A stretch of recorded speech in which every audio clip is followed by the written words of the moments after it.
The advice and opinions expressed by the host of Autism Live and her guests are meant solely as suggestion and should not be in any way construed as child-specific advice. The Center for Autism and Related Disorders advises working with a board-certified behavior analyst who has experience with autism before starting any intensive behavioral intervention. Any choices you make in determining your child's treatment are completely at your own discretion.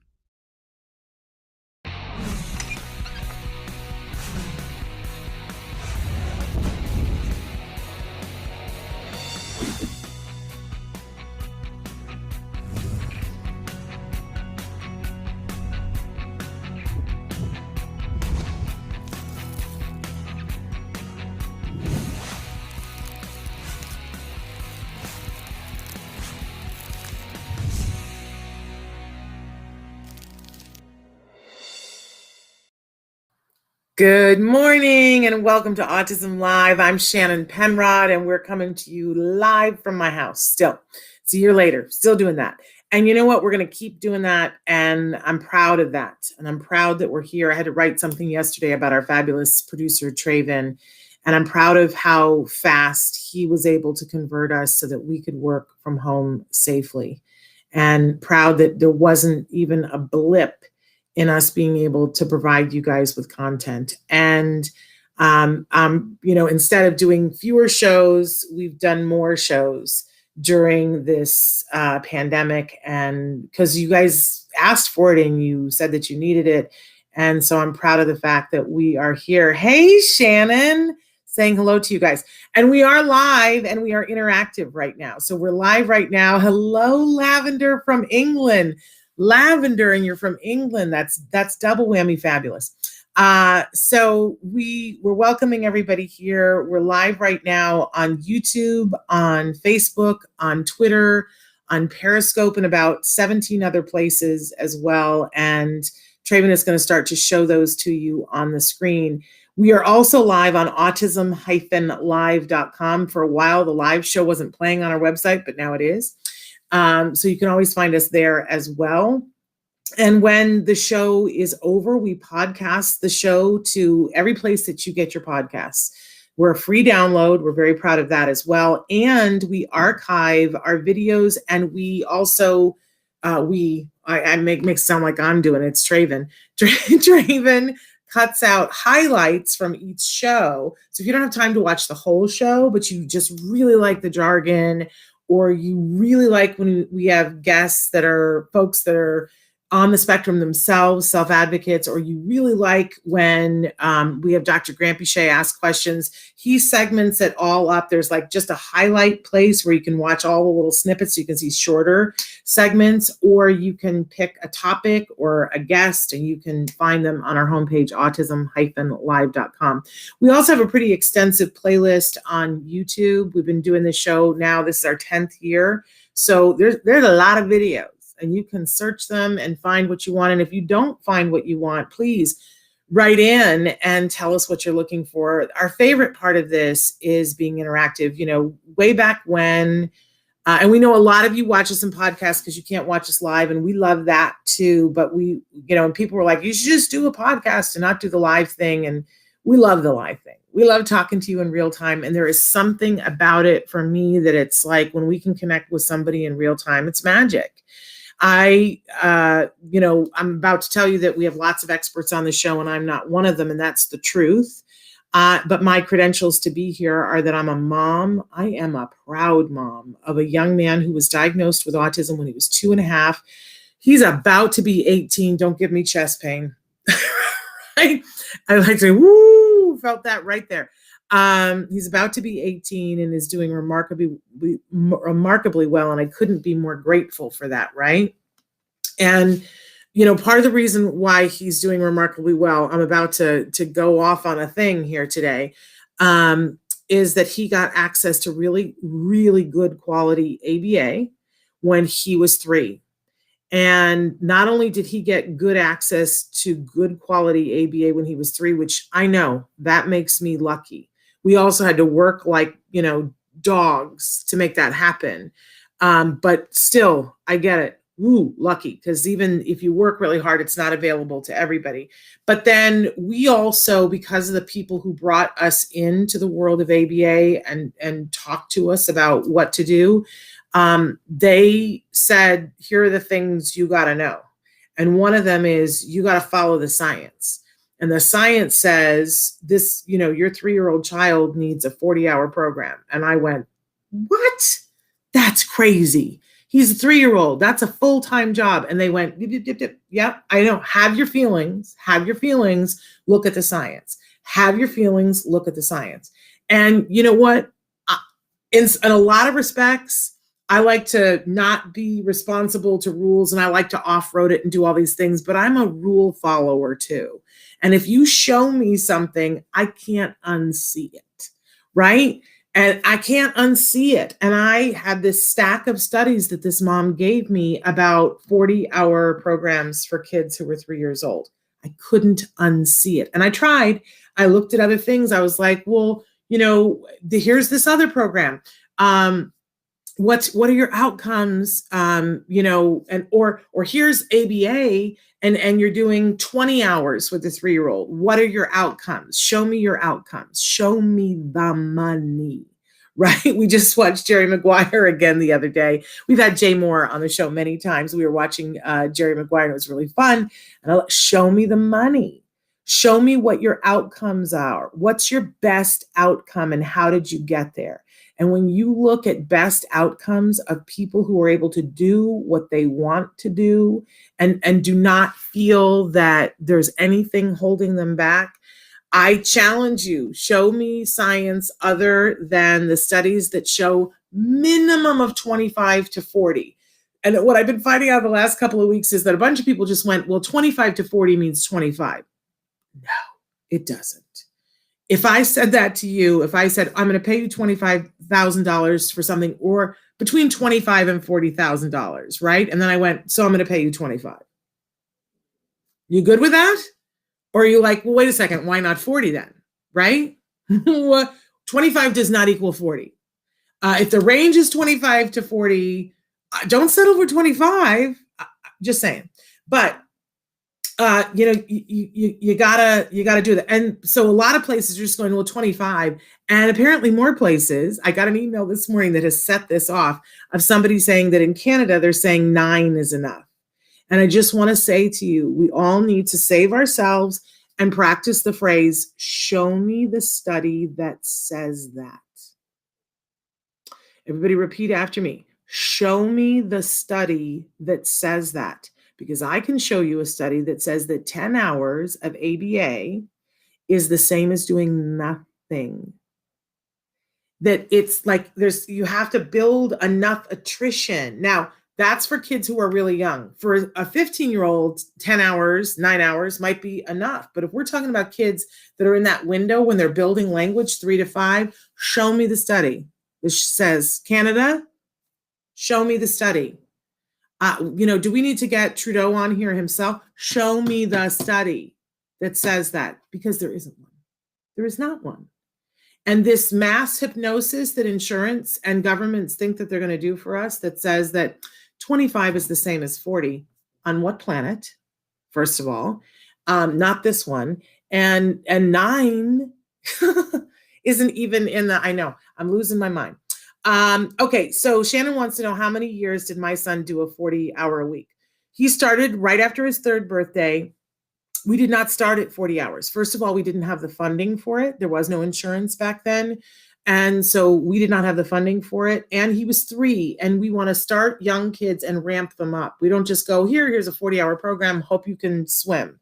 So the first week, I think he had like 20 hours. And then we had funding for 30 hours, which I had fought, clawed, and lied, basically, to people to get a 30-hour program that was paid for by the Regional Center of California. Thank you, California Regional Center. But I had to fight for it, right?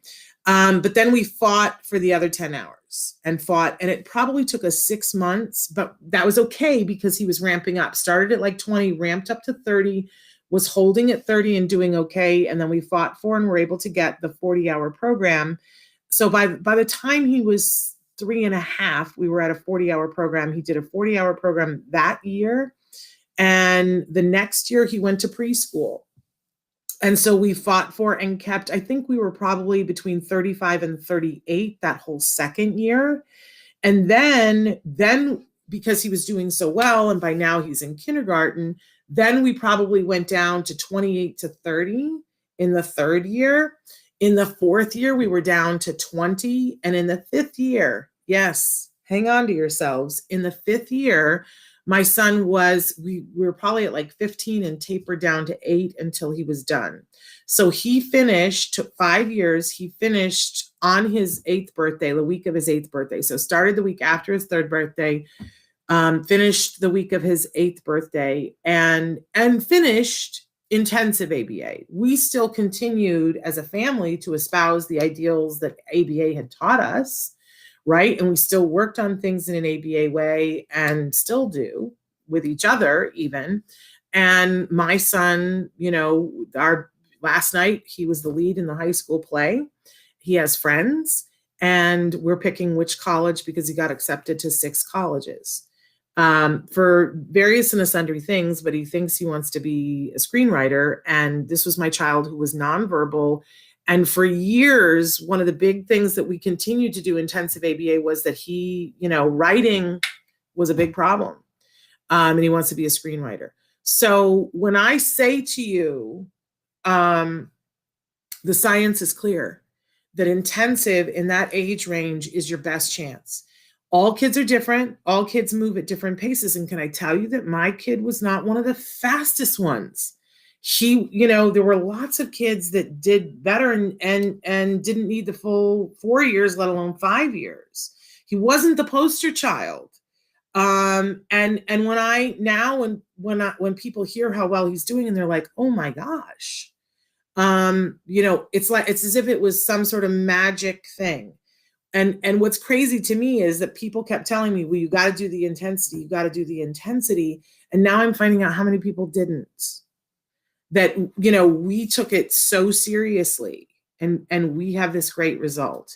So say to people when they're telling you 9 or 24, where's the science? And when they say 25, yes, there is some science of kids getting that ultimate at 25.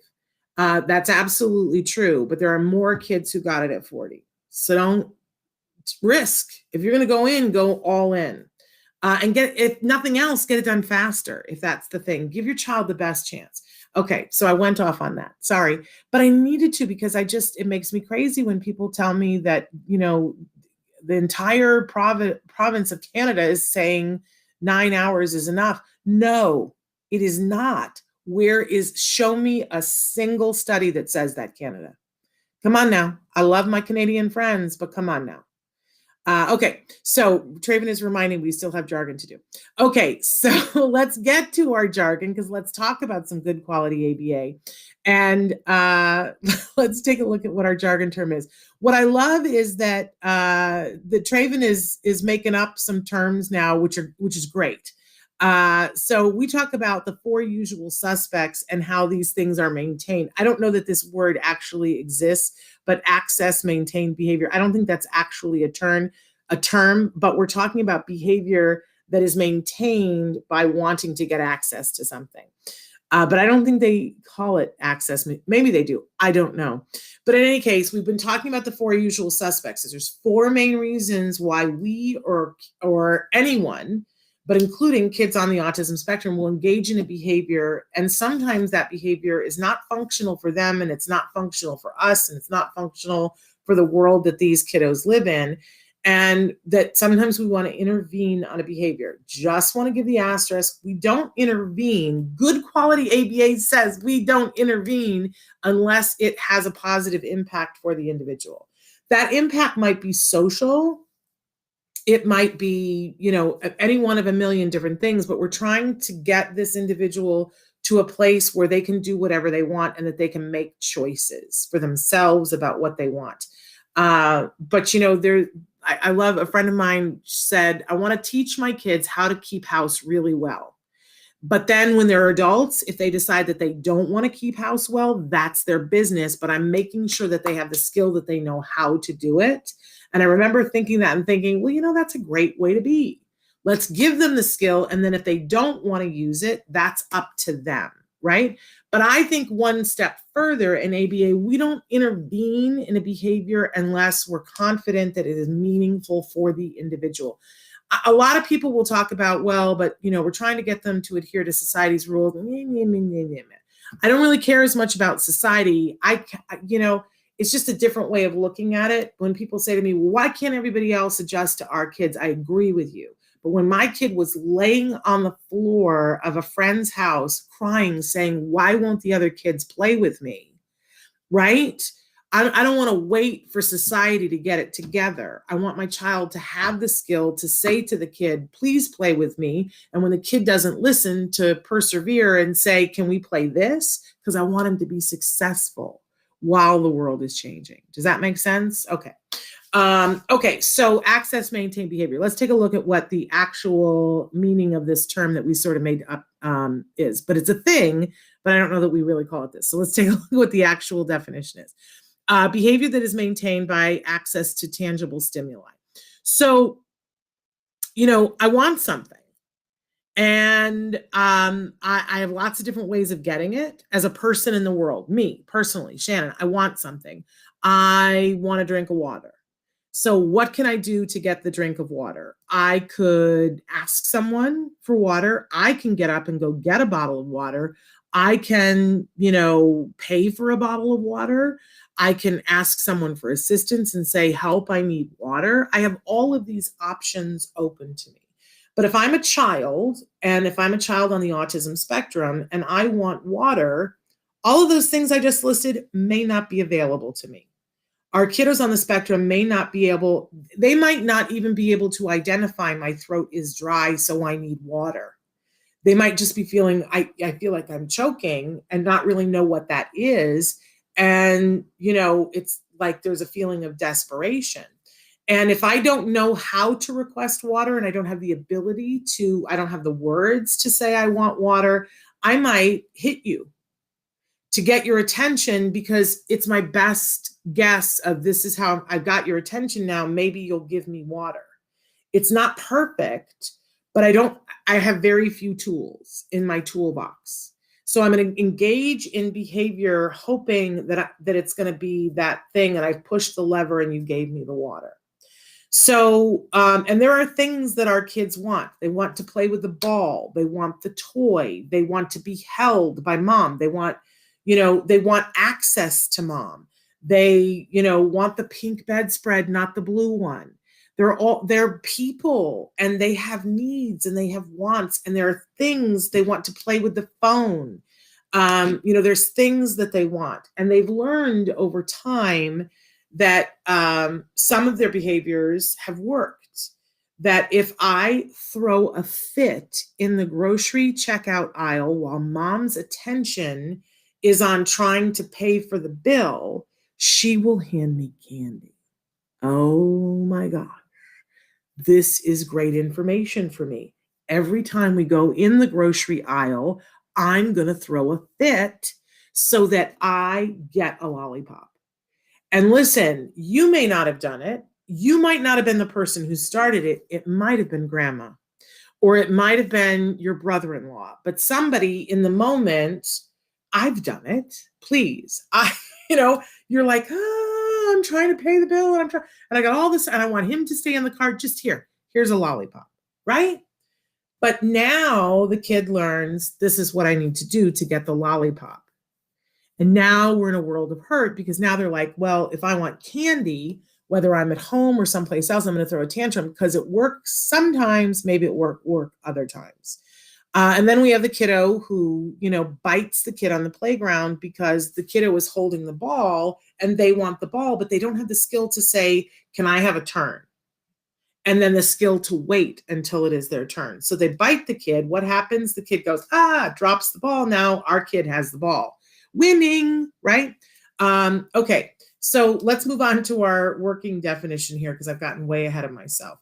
So basically what we're saying is if it has worked before that I got something, then it's maintained by the fact that I had access to it. So the behavior is done in order to get access to someone or something, even if it's for a short period of time. And we all do this. This is not something that is just folks on the autism spectrum. This is not just children. We all do this. If you think about the most basic thing, if you go to an ATM, you engage in the behavior of sticking your card in so that the cash comes out. That's an access-maintained behavior. I stick the card in, the cash comes out, right? And if someday you stuck your card in and the cash didn't come out, you'd be upset. Hopefully you wouldn't throw a tantrum, but I've seen people throw tantrums at the ATM machine, grown adults who were not on the spectrum, and kick the machine because it ate their card, right? Our kids are no different. They want access to the things. So how do we deal with this? What do we do about this? Well, first of all, we have to figure out that this is what the issue is. The paycheck is, I get access to the thing by behaving this way. And then we change the variables. So first we teach the individual, this is how you get access to the thing you want without kicking, without biting, without hitting. You ask appropriately. And we also teach them the skill of waiting, and we teach them the skill of self-regulation, that sometimes, you're going to get told no, and how to deal with the feelings of disappointment. And until we have taught these things, we're not going to be wildly successful, right? But in the meantime, we have to cut off the blood supply to the behavior. So the child who is tantruming in the grocery aisle because in the past someone gave them candy, we have to now make sure that if they tantrum in the grocery store, they do not get the candy.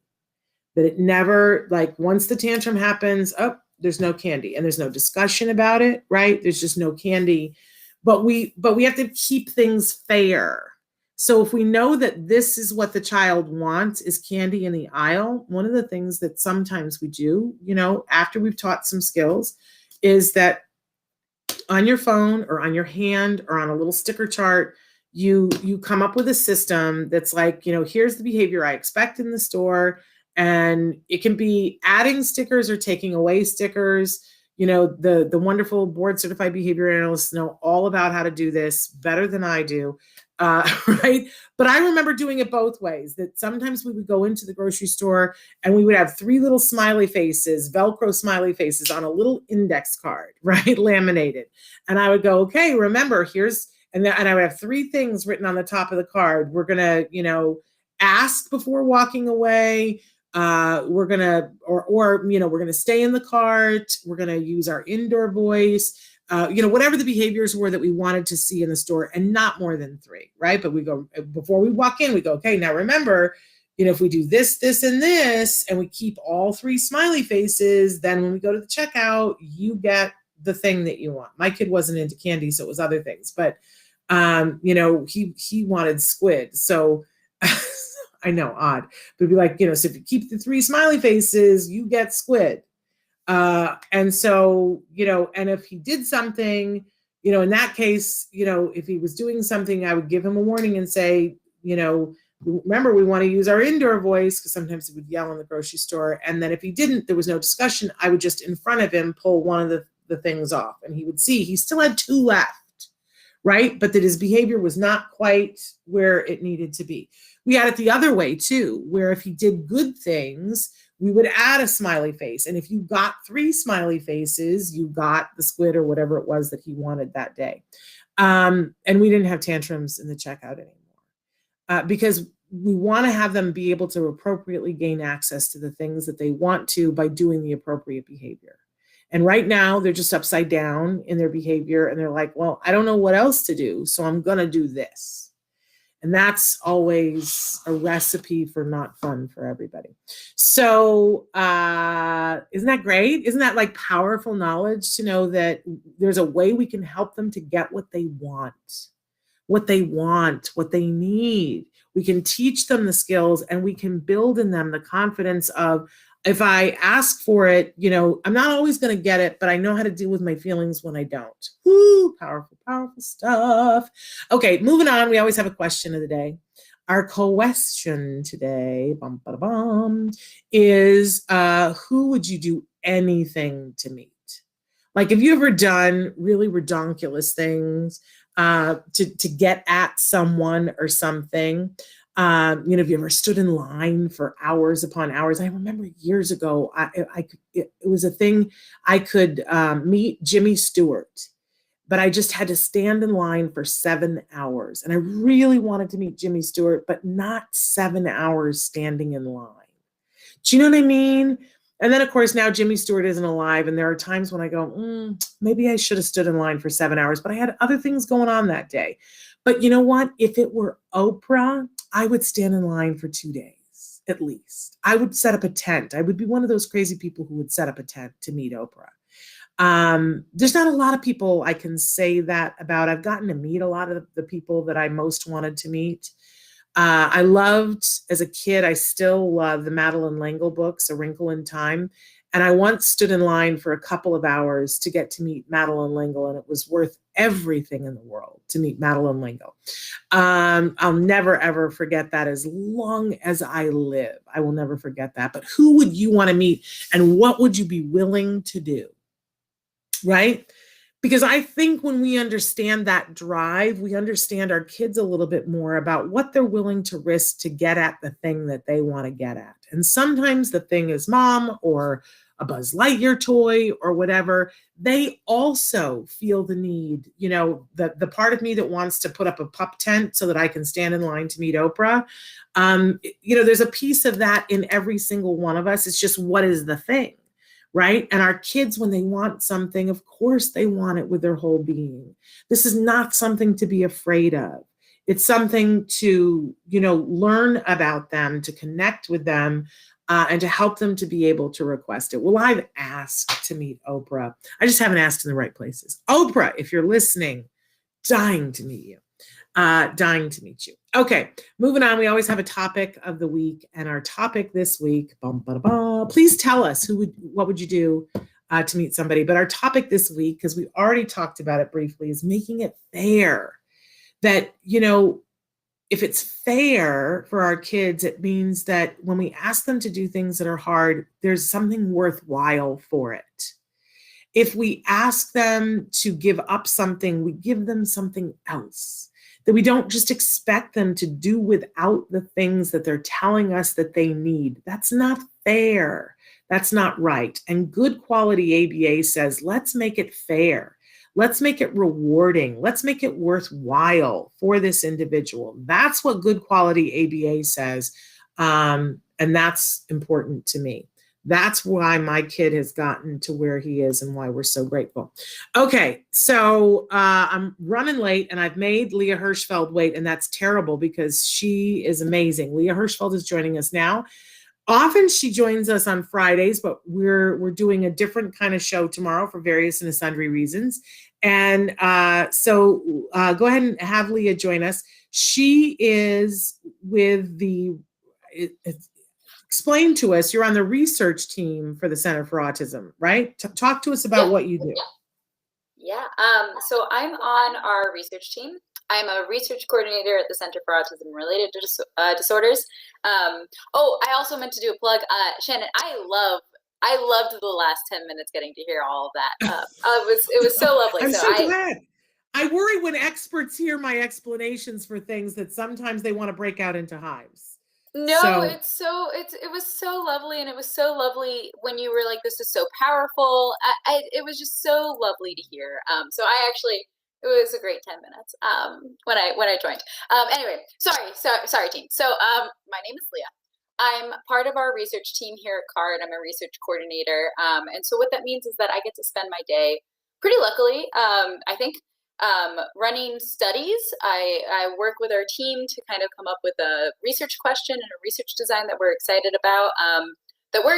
But also what drives our team is really how we can give the best of our resources to who we consider our stakeholders, which is going to be our families and our patients and our clinicians, and actually also our insurance companies, because all of those four groups kind of together make the community that we serve.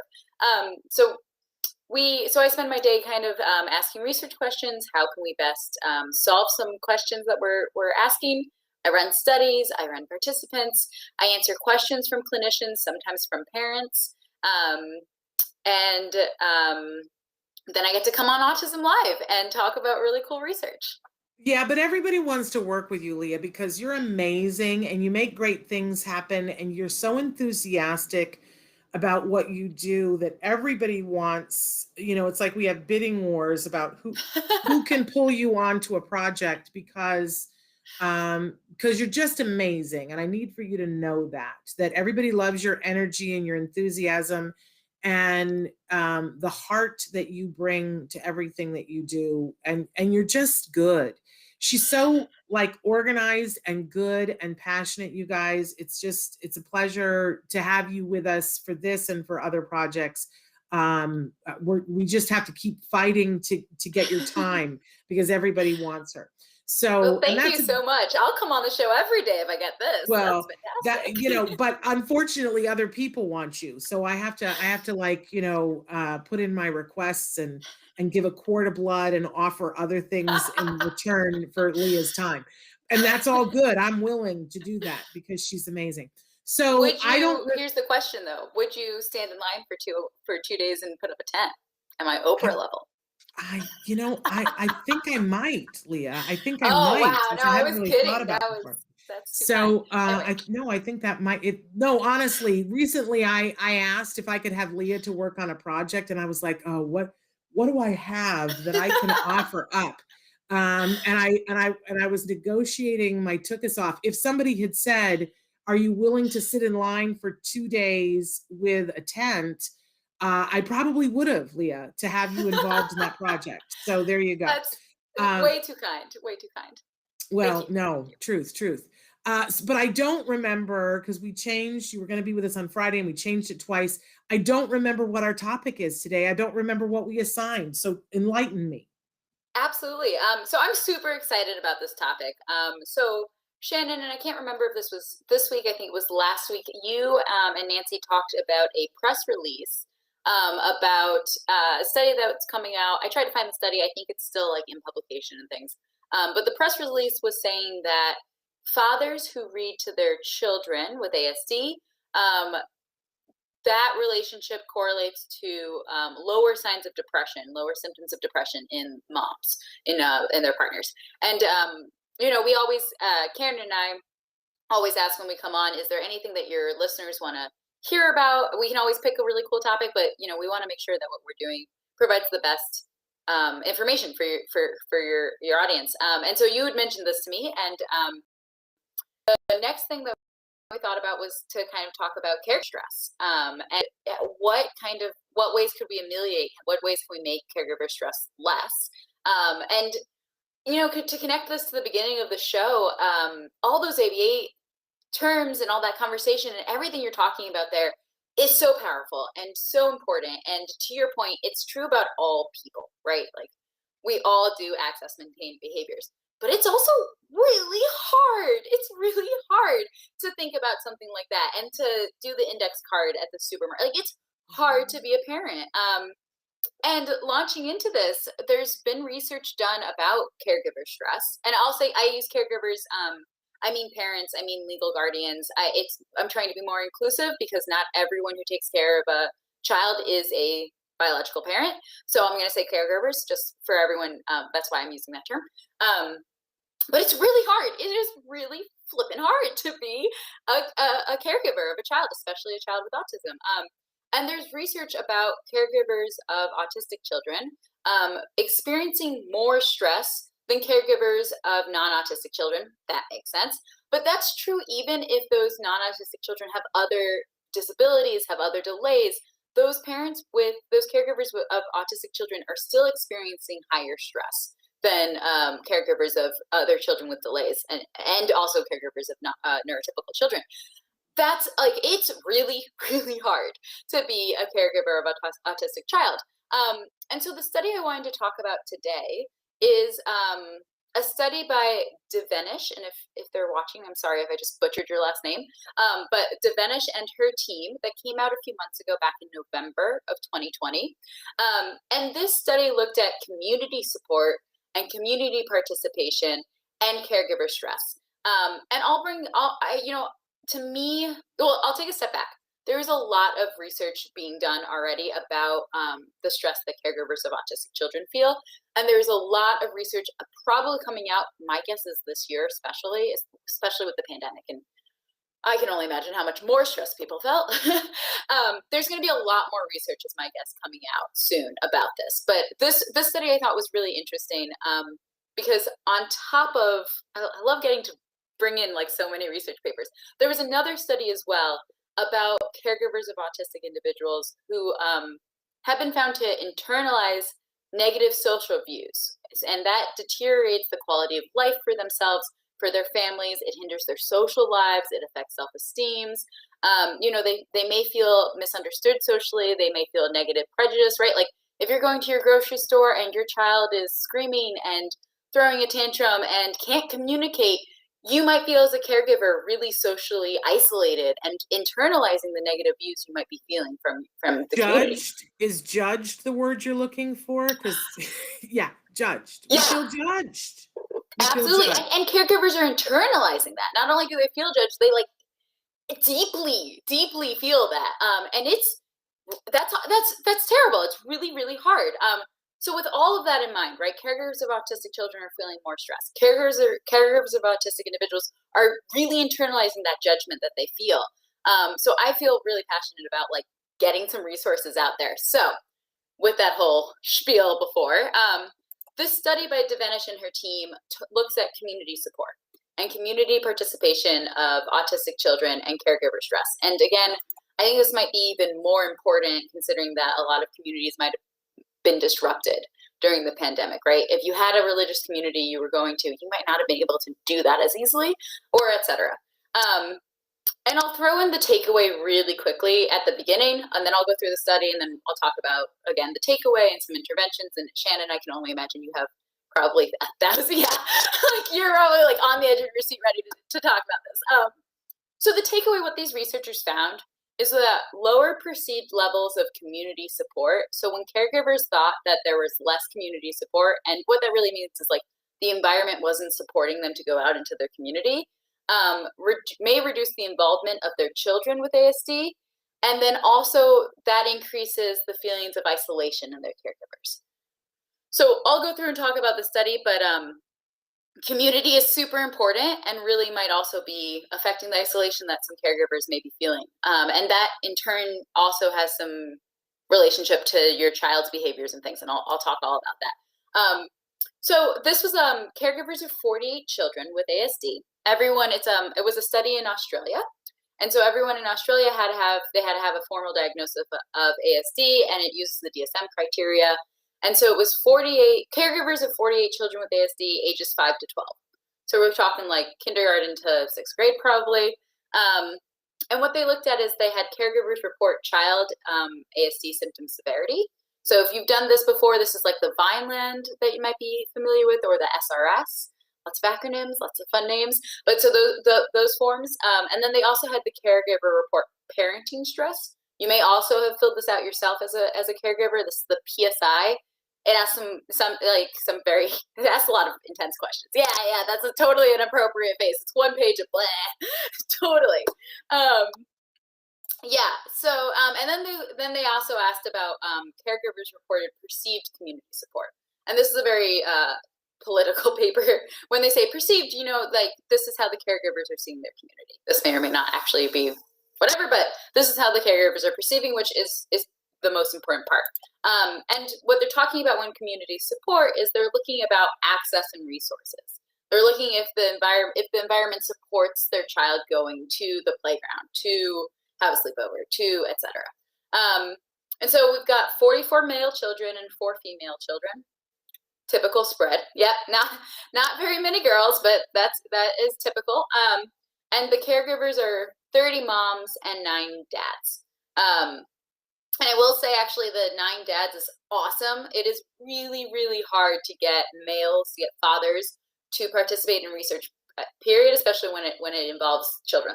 That stereotype kind of holds true, unfortunately, that moms are more involved there. So if you're listening, any dads, please get involved in research. We want to hear about your perspectives too. Any moms, please encourage dads to also get involved. That's my quick plug. If I get to come on, I get to do a plug. And so first off, like 1 in 3 of the caregivers met the clinical cutoff for high parental stress. 31% of those caregivers said they were having high clinical stress. They're real stressed out, basically. And then they also have a bunch of information about what those children have participated in. So 33% of the kids had never participated in an organized physical activity. Never played soccer in an organized physical way. You never did football, never did any of those activities. 69% had never participated in classes or lessons outside of school. That's 2 in 3 of these kids. 88%, so almost none of them, basically, right? 9 out of 10 had never participated in organizations, clubs, groups, or leadership activities. So they didn't go to book club or, I don't know, I went to like manga club when I was in 6th grade. They didn't do any of those. 63% had never participated in religious activities. So that's 2 of 3. This was a little bit surprising, not because I think everyone's religious, only because I would expect that religious activities might be a nicer, safer feeling community. I don't know if that's true at all. This is just my gut feeling about religion. Anyway, 22% had never gotten together with other children in the community, and 45% had never had an overnight. So I want to say those things because to me it was really eye-opening as to all of these amazing opportunities that a lot of our kids are missing. And I can't imagine not having had soccer when I was growing up. I went to Hebrew school. I'm Jewish. I went to Hebrew school, right? I was in clubs after school, like all of those things, and some of my best friends, right? Like these are super important things for both the families also. I came home at 5 p.m. instead of 3 after school. You know, like all of these things are really important. And so 55% of the caregivers, so a majority of the caregivers, identified features of the environment as not supportive. So this is a huge barrier to access, right? Playgrounds don't have a low fence, so you're concerned your child's going to elope. Or they don't have easy access to climb or something like that, right? Etc. And so community supportiveness was predictive of child involvement. If the community has those supports, if you're not concerned your child's going to elope, if you're not concerned your child's going to accidentally fall off something too high, I don't know all those supports, right? But that was predictive of child involvement. If you have those supports, your child's probably going to be much more likely to be involved, to really participate. And also, community support explained caregiver isolation. It explained 18% of caregiver isolation, which is a pretty good number, actually. And so that's super important, right? This community support may really help. And the point that I want to also bring to here is that we know that our caregivers prioritize their child over themselves. That is awesome. You guys are amazing parents, and parents in general, I just think are heroes. They're amazing. But it's also super important that you take care of yourself. And I mentioned this at the beginning as well. You know, there's this relationship, it's bi-directional, so it means it goes both ways, between caregiver stress and your child's challenging behaviors. Your child knows if you're stressed out. Your child knows if you're upset, and they are reacting to that. So if we see your stress, if we see a caregiver stress increase, we see also that challenging behaviors are going to increase in your child. Similarly, if your stress goes down, we see that challenging behaviors also go down. So when you also prioritize yourself and self-care, and again, we know this community is so important, right? So getting involved with the community, and I also like I already said, being a parent right now and generally super stressful. So you don't want to add any stress to try to find yourself a community. But there might be one that you feel comfortable with. Maybe it is your religious organization. Maybe it's something you can talk to, like, oh, can we set up a Saturday afternoon? I don't know what it is. Maybe it's something that you can talk to your clinician about. You know, if you have an ABA clinician at CARD, you know there are other families in the area that potentially also have and are experiencing the same things you have. There's HIPAA rules and things, but you can talk to a clinician and say, hey, I want to set up a play date. Do you have someone in mind? And the clinician can say, absolutely, and go find you someone, right? And you guys can go to the park together, and maybe that caregiver also has the same experiences. Your child gets a friend, they get to hang out, whatever it looks like. I don't know, safety in numbers too. Maybe you'll feel less judged as well when you go. So, there's just so much that's important there. I think also it's important to normalize stress. We're stressed, and it's okay. You're not like a failure as a human or as a parent at all to say that you're stressed out or that you need some help, or that not even that you need it, that you just want it. You're like, maybe you just want it. That's totally cool.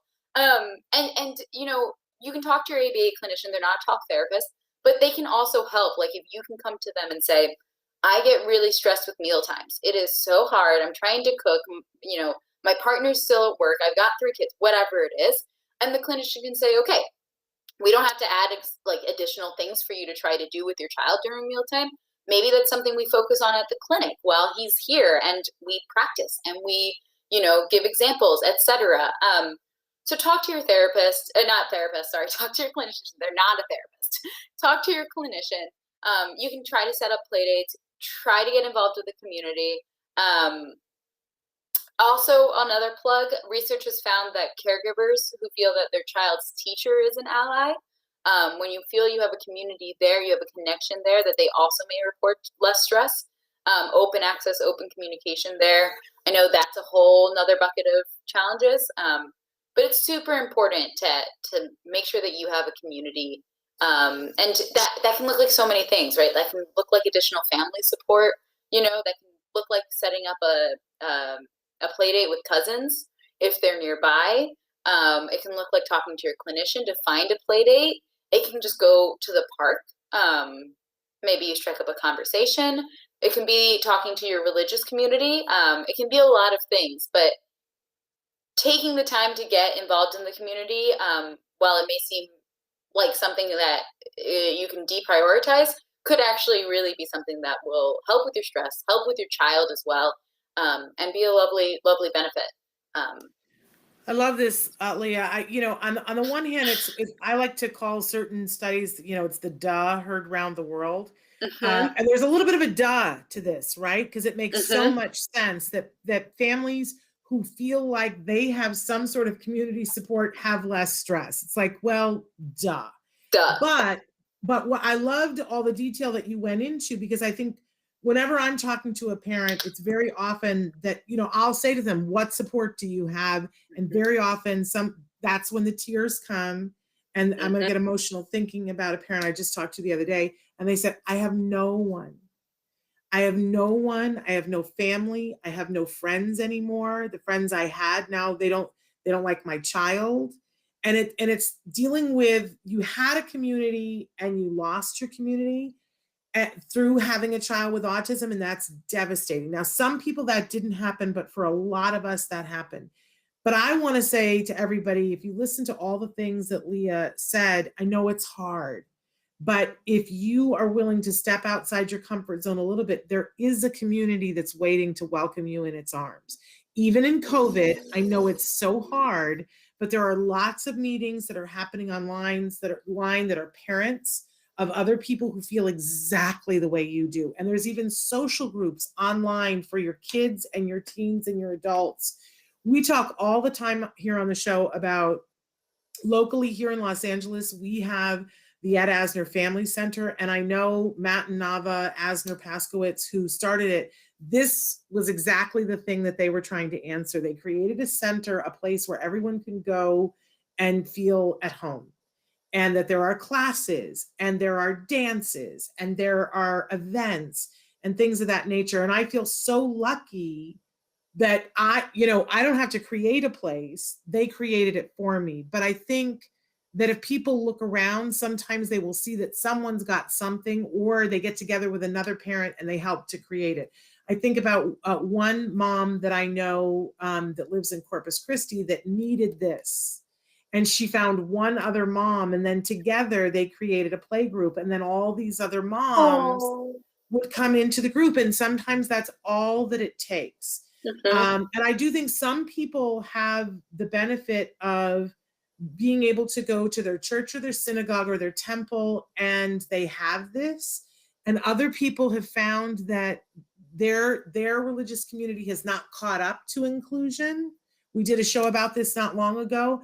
I think the thing that's hardest is that sometimes the people you go to expect to be your community because they have in the past aren't ready when you get there. But that doesn't mean it's your only choice. I just want to say to everyone who's watching, one of the reasons why we started doing this show was because I remember in the early days, I felt like I was alone on Mars. And I remember saying, I don't ever want another person to feel as alone as I feel right now. And I found out later on how not alone I was. And it was so healing to know, okay, I'm not alone. I'm not crazy. I'm not on Mars. I'm here with a whole bunch of people. We have a bunch of people that have been writing in, and some of it on top of it topics, some of it a little bit different. But I want to address some of this stuff if you don't mind, Leah. Absolutely. Somebody wrote, earlier I was talking about the 40-hour-a-week thing because somebody wrote to me. I don't know if you heard that part. Somebody wrote to me and said in Canada, they're telling everybody 9 hours is enough, no matter what the age, no matter. And I, the top of my head came off and flew around the room and said, "Show me the study." You would have been so proud of me, Leah. I was like, "Show me the research that says that." And I want to get Trudeau on the show to show me the research. But I talked a little bit about our experience, and somebody wrote in and said, one of the things I'm constantly challenged with is knowing if I'm making the right choices. And she went on to say, I was offered 40 hours a week when he was 4. I just could not see it. We opted for school, 9 to 15 hours a week. Now I feel terrible. And I'm sending you a hug because I want you to know you are not alone and that many people are in this position right now today, that somebody has offered their 3 or 4 or 5-year-old a 40-hour program with insurance, and school says, that's crazy, you should come and do school. And I'm a former school teacher, love school, don't want to say anything bad about school, except for that age range, the studies don't back it up. That's not, but you did not know. And we just talked about this yesterday, the Maya Angelou quote about, we did what we did when we knew what we knew, and now we know more, and now we do better. And I can tell you, Mom, from all the moms across time, none of us did this perfectly. Not a single one of us. Nobody did this perfectly. And if you find out something now that you wish you knew then, spread the word. Spread the word, but start today and say, what can I do today? Because you don't get to re-legislate what happened before. And every minute that you waste being in the woulda, shoulda, coulda is a moment that you could be doing something now.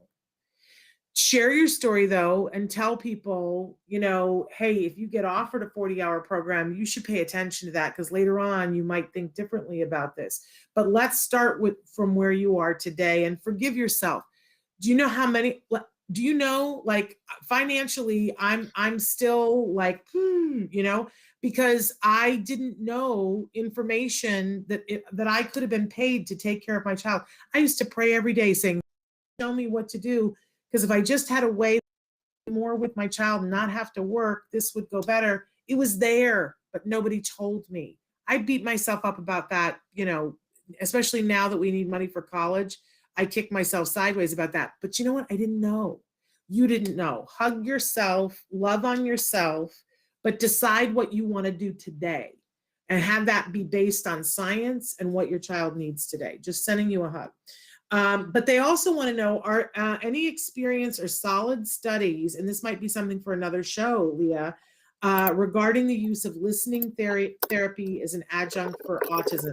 We've had people on to talk about Baralt and Tomatis before, but would love to know. I know that the FDA ruled it as an educational therapy. I don't know if there's new studies about it with autism. Is that something you'd be willing to look up for us, Leah? Absolutely, yeah. I think actually on the next show, Karen Nolte will be coming on. She was supposed to be this month as well. but my guess is she'll probably come on the next show, and we will totally look that up. I know listening therapy. I also don't know.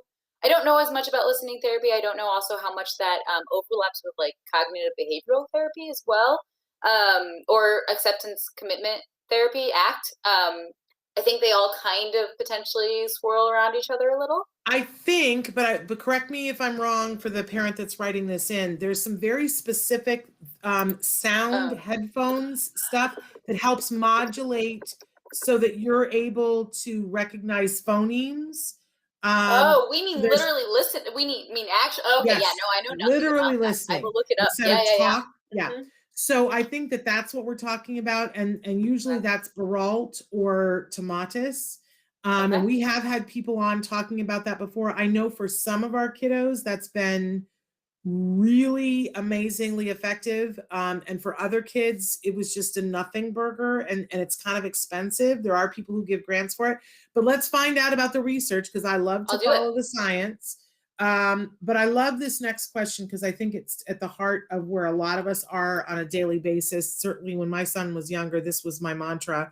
I'm struggling with how to distinguish between autism and when a child is engaged in, and they said bad behavior. Bad's always but behaviors that are not what we want to see, right? So I remember always being like, is he doing that because of autism, or is this just him misbehaving? Any thoughts on that, Leah, before we continue on? And we're almost out of time.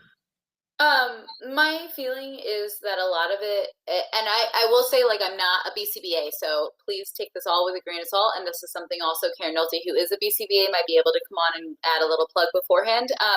But my feeling is when you have challenging behaviors and distinguishing them between like maybe autistic symptoms, my gut is to say that all those ABA terms, all those suggestions, Shannon, that you made at the beginning about access-maintained behaviors and about ways to mitigate that, they go hand in hand, kind of, regardless of if it's because your child has a diagnosis or because they're hungry.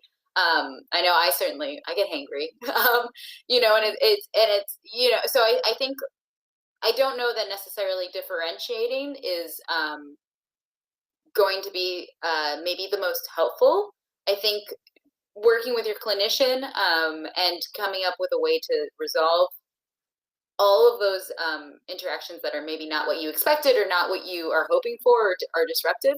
All of that is something I think you just talk to your clinician about and come up with a sound plan and include, like, this is a really challenging behavior and you can talk about those concerns. But I think you treat them the same way, regardless of necessarily if they stem because of an autism diagnosis or not. Yeah. I love that Dr. Grant Pichet always says that like tantrums and things of that nature, it's not part of an autism diagnosis. It's a symptom of not being able to communicate, which is part of an autism diagnosis. But it's like having that understanding of it and being empathetic about that's why the behavior is happening is really important. But then we just get to work on the behavior. And it's working on it with that individual in those circumstances. So I agree completely with what Leah is saying. I think so often where we get into a problem is that parents will excuse behavior that is inappropriate and go, well, they have autism. And that is when I think we all need to be careful. If they're struggling with something, but they're a living, breathing human being who's learning. Right? So we need to be compassionate about that. But I don't think it's good to ever excuse a behavior and that's inappropriate. I was once at I was at an event where a person, Logan Shepherd was going to be playing the drums. And so all these people from the autism community and all these people from the community came, and we were all in one place. And there was I don't want to tell too much because I don't want people to know who I'm talking about, but one person on the spectrum came and joined us at our table. And at a certain point, he turned around, a pizza was delivered for the people at the next table. And he just turned around with his hands and just grabbed the pizza. And I was like, oh, no, we don't do that. And the mom went, well, he has autism. And that was the end of the discussion for her. And for me, I'm like, no, Like, autism is not why he grabbed the pizza. Like, no. I mean, he's a human being and he wanted what he wanted, but this is a person who has great understanding. So I just think it's important for us as parents not to just go, well, we're not gonna teach our children manners. We're not gonna teach them what's appropriate because they have autism. We're gonna teach it. We just might teach it with a lot more empathy, a lot more opportunities, a lot more rewards. So that it's fair. Our topic of the week, we want it to be fair, but we don't just go, no. But I know sometimes this question comes in for like, how upset do we get about something, or how much do we punish it? And I will just say to you, I love ABA because ABA is not about punishing it anyway, right? It's because you know what, the punishment thing that we were all raised with, it doesn't work. If it worked, there would be no prisons, right? And I don't want to be the parent who's punishing my child. And I'm imagining that you guys don't either. What we want is to be able to connect with our child, have our child connect with other people, and for us all to be happy. And that's why I love me some good quality ABA, because they will reward the child into doing the behavior that we wanted them to do. And then they're happier, we're happier. Ooh, angels sing. Really quickly, somebody wrote in and said, we are blessed that our church, the children's director quarterly assigns a buddy for our son that he can participate in the children's classes. They also have a sensory room designed by an OT where we can go to retreat if needed. I had no idea this was even something that existed, though we had been members of the church for a long time. Additionally, we have been able to meet other families with similar circumstances, and that is a gift. That is an absolute gift. I'm glad you have that. I hope more churches do what your church did. We're so out of time. Leah, I just want to thank you so much, because I think you've given us a tool chest. Even though we're in COVID and it's hard to connect with our community, there's something for everybody. And I want to encourage everybody. It's better for your child. And look, it reduces your stress. We know this for a fact. Absolutely. And thank you guys so much for having me on. It's always honestly just a highlight of my month to get to come on and talk about Autism Live and hear all of the wonderful stories. And I'll make a plug also, I keep staring at this button that says like us on Facebook. And Shannon, to your point, you created Autism Live in part so that folks have a community. I don't have Facebook, so I don't really know, but I'm sure there's Facebook communities as well. I've been looking at this button for the last 10 minutes and really wanted to make that plug. So I know we're over time, but please, I'm sure there's a bunch of stuff on Facebook. I'm sure you can go through Autism Live also on Facebook. Look up those communities, reach out also to your clinician, find a play date. It's just, it's really, it's or really even find something online. I know people have said to us, how are you getting through this? Because we've been severe isolationists for a year, and people are like, how are you getting through this? We have regular Zoom parties online. We see friends, we talk to them, we are seeing their faces. And I know everybody goes, oh, it's just not the same thing. You're right, it's not, but it is a whole lot better than nothing. And it's been good for my child to connect with our friends and see them online. It's not the same. Really quickly on that too.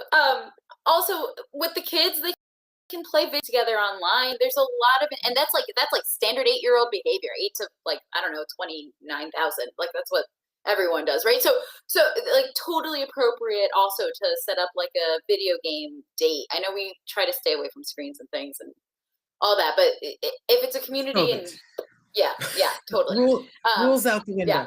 Every night at 8, my son gets together with friends, and sometimes they watch a movie together online. Sometimes they play a video game. Sometimes they just chat.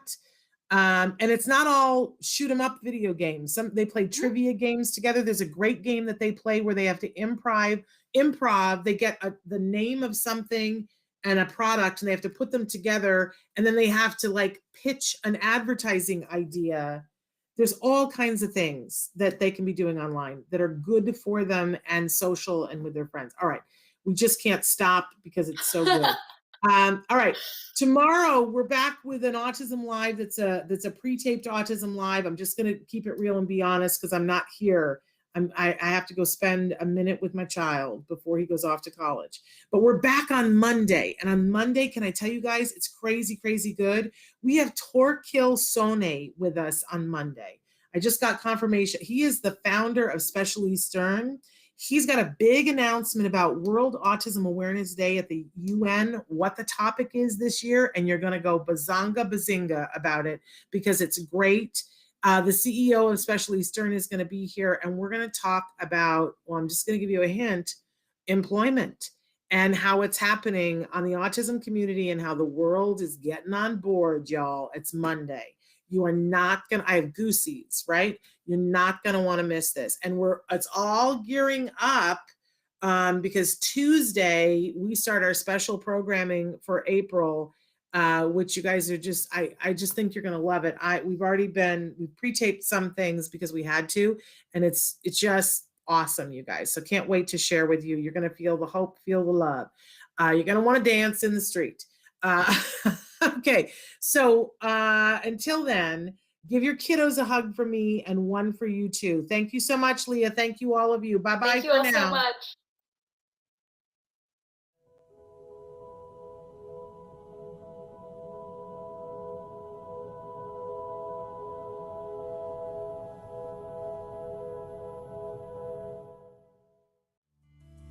Thanks for watching Autism Live. If you found anything helpful in this video, please give us a like. In fact, make sure that you smash that subscribe button on YouTube and give us a like on Facebook. You can also follow us on Twitter and on Instagram for important updates. And please download our free podcast wherever you get your podcasts. Thank you so much. See you next time.